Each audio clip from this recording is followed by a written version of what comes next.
sarà un perché. Andava così Riccardo Cocciante.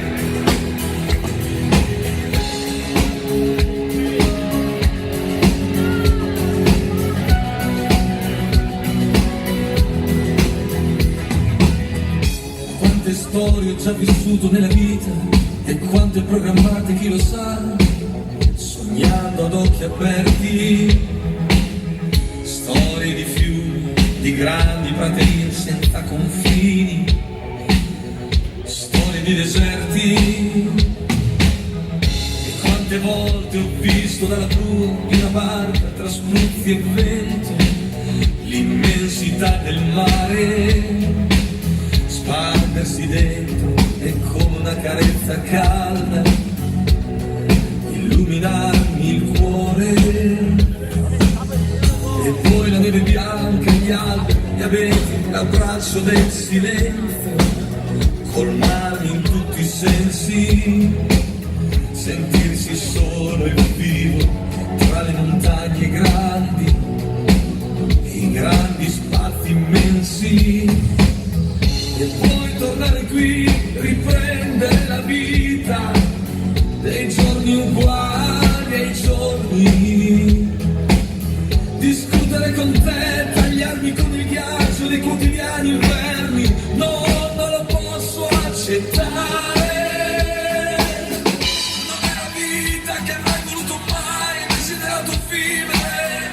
Non è quel sogno che sognavamo insieme, fa piangere.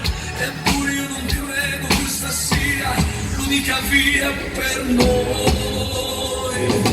Se stiamo insieme ci sarà un perché e vorrei riscoprirlo stasera. Se stiamo insieme qualche cosa c'è che ci unisce ancora stasera. Mi manchi, sai, mi manchi, sai.